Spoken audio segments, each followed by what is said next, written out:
Hi guys, welcome to my channel. So to make fondant coral beads, you need your coral fondant, basically with extra CMC formed into a long sausage. Try to make it as smooth as possible. To make my coral color, I used coral, red and orange. So you form it into that long strip, and then you take a sharp knife. I put shortening on the tip of my knife, and I cut my fondant into equal sizes. So what I do is I cut one first, and I use it as a guide to cut the other ones, so that my beads are equal sizes all through. Okay, so I use that same one as a guide till the end. I want my beads to be equal sizes.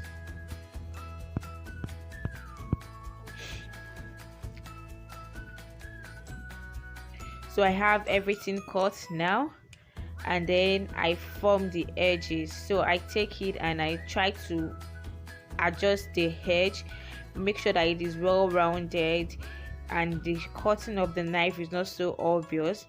So I just do that to everything one after the other. I do that to everything one after the other, and I make sure that while I'm doing this, I'm not deshaping my beads. So I do, can you see the one that I did and the other one? I do that all through until everything is completed. Don't forget, follow me on Instagram at BAKINGWITHADEOLA and all other pages Adeola Oni Cake. Follow me, I'll follow you right back.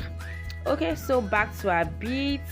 I've done that to every one of them. Then I get my florist wire. You can use needle, a clean and new needle, and I just press it through to the middle. So what I did first is I allowed my fondant to set before I started this process. So I allowed it to set for like 10-5 minutes, and then I press the holes into the center. Try to make sure that it goes all through to the center and it comes out on the other side, and then from the other side I put in through again, just to make sure that the hole is formed, that I have a hole at the center.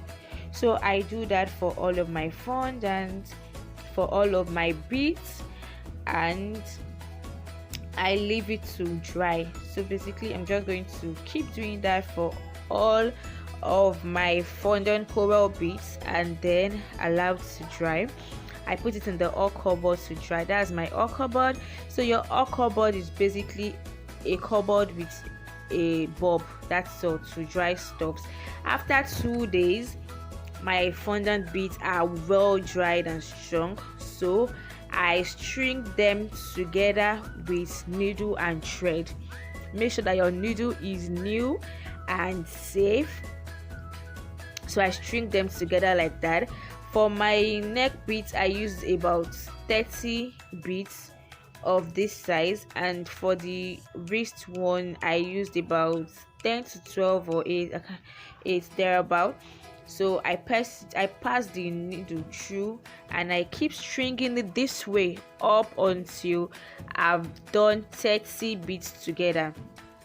So I keep doing it that way, and you need to make sure that your thread is a color that is really close to the color of your fondant. So I have everything stringed. I have 30, and then I cut the rope and tie it. I tie it very tight so that it doesn't lose and my fondant doesn't pour out. So I tie it tightly, and I set that aside, and I'll do the second one. I've done the second one. I cut it same way, and I tie it exactly the same way that I did the first one. And I also did the wrist beads as well. That one is about 12 beads together, 10 actually, and the neck beads are 30 beads. So I have my fondant coral beads ready. It's that simple and very easy to make. So You should try it out, and trust me, it's very easy to make. So guys, don't forget, I am at Baking with Adeola on Instagram, baking, cake decorating, lifestyle talks, and my beads are ready. Yippee, look at my wrist bead. So I'm going to be putting them on my neck.